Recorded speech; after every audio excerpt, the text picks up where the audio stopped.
Hello friends, welcome to this video. আজকের এই ভিডিওতে আপনাদেরকে একটি গুরুত্বপূর্ণ আপডেট দেবো। বন্ধন ব্যাংকের তরফ থেকে একটি রিক্রুটমেন্ট নোটিফিকেশান জারি হয়েছে 2025 সালের। এই ভিডিওর মধ্যে আপনারা জানতে পারবেন জবের জন্য কিভাবে অ্যাপ্লাই করবেন, কী এর এলিজিবিলিটি ক্রাইটেরিয়া, কটা পোস্ট রয়েছে এখানে, সব জানতে পারবেন এই ভিডিওতে। তাই এই ভিডিওটাকে একটুও স্কিপ না করে শেষ অবধি পুরোটা দেখে ফেলুন। এখানে বন্ধন ব্যাংকের তরফ থেকে এই রিক্রুটমেন্ট নোটিফিকেশানটা বেরিয়েছে। অনলাইন অ্যাপ্লিকেশান কিন্তু স্টার্ট হয়ে গেছে, এটা অনলাইনেই অ্যাপ্লাই করতে হবে। এটার অনলাইন অ্যাপ্লিকেশন স্টার্ট হয়ে গেছে 8 ডিসেম্বর 2025 থেকে, আর এটা চলবে 27শে জানুয়ারি অবধি 2026-এর। তাই যারা এই পোস্টে বন্ধন ব্যাংকের এই রিক্রুটমেন্টে অ্যাপ্লাই করতে চান তারা এই ডেটগুলো মাথায় রেখে অ্যাপ্লাই করে দেবেন, পরে কিন্তু এর অ্যাপ্লাই করার সুযোগ চলে যাবে। এখানে টোটাল পোস্ট রয়েছে 8371 খানা। এর মধ্যে কোন কোন পোস্ট রয়েছে আমি সেগুলোও বলে দিচ্ছি।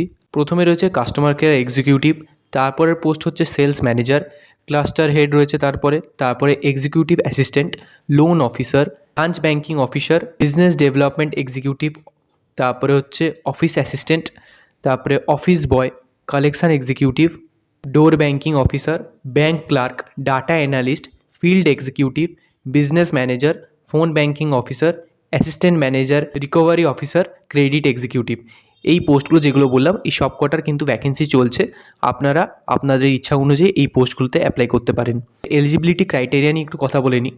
এটার জন্য এজ লিমিট চাই 18 থেকে 40 বছর বয়সের মধ্যে। ক্যান্ডিডেটকে এই বয়সটার মধ্যেই হতে হবে, 18 থেকে 40। এর বেশি বা কম হলে কিন্তু আপনারা এটা অ্যাপ্লাই করতে পারবেন না। পরে এটার এডুকেশনাল কোয়ালিফিকেশন নিয়ে কথা বলে নিচ্ছি। ক্যান্ডিডেটকে মিনিমাম 10th পাস হতে হবে, 12 পাস হতে হবে বা গ্র্যাজুয়েট হতে হবে এই পোস্টগুলোতে অ্যাপ্লাই করার জন্য। এবার বিভিন্ন পোস্ট অনুযায়ী সেটার এডুকেশনাল কোয়ালিফিকেশান হবে। এই পোস্টে এডুকেশনাল কোয়ালিফিকেশান লাগবে। বেসিক পে স্কেলে স্যালারি দেওয়া হবে, আর এখানে একটা এক্সপেক্টেড অ্যামাউন্ট দেওয়া আছে। এবারে ক্যাটাগরি অনুযায়ী আর ক্যান্ডিডেট যখন পোস্টে অ্যাপ্লাই করছে সেই অনুযায়ী এটার স্যালারি ঠিক হবে। এটা একটা আইডিয়া দেওয়ার জন্য দেওয়া হচ্ছে এখানে, সেটা দেখে নিতে পারেন আপনারা। আর এটা সিলেকশন প্রসেসটা নিয়ে যদি বলি, এখানে ডকুমেন্ট ভেরিফিকেশান হবে, তারপরে ইন্টারভিউ হবে। ডকুমেন্টস যদি আপনার সব ক্লিয়ার থাকে তাহলে আপনারা ইন্টারভিউতে বসতে পারবেন। কোনো রিটেন এক্সাম হবে না। এটার জন্য কোনো অ্যাপ্লিকেশান ফি লাগছে না। জেনারেল, ওবিসি, ইডাব্লিউএসদের জন্য কোনো অ্যাপ্লিকেশান ফি নেই। এসসি, এসটি, পিডাব্লিউডি এদের জন্য কেন অ্যাপ্লিকেশান ফি নেই, এই যে দেখুন নীল, কোনো অ্যাপ্লিকেশান ফি লাগছে না। পুরুষ এবং মহিলা নির্বিশেষে এখানে অ্যাপ্লাই করতে পারেন আপনারা, কোনো অসুবিধা নেই। এখানে অনলাইনে অ্যাপ্লাই হবে, অ্যাপ্লিকেশন মোড অনলাইন আছে। বন্ধন ব্যাংকের অফিসিয়াল সাইটে গিয়ে অ্যাপ্লাই করতে হবে 8 তারিখ থেকে 27 তারিখের মধ্যে। এটা ইন্টারভিউ ডেটটা এখনও অ্যানাউন্স হয়নি, সেটা খুব তাড়াতাড়ি অ্যানাউন্স হয়ে যাবে। সেটা হলে আপনাদেরকে আপডেট আপনারা পেয়ে যাবেন। বন্ধন ব্যাংকের এই যে অফিসিয়াল ওয়েবসাইট আছে bandhanbank.com, এই অফিসিয়াল ওয়েবসাইটে গিয়ে আপনারা এই পোস্টগুলোর জন্য অ্যাপ্লাই করতে পারেন।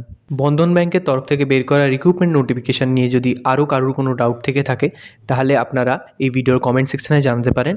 আমি আপনাদের ডাউটগুলো ক্লিয়ার করার চেষ্টা করব।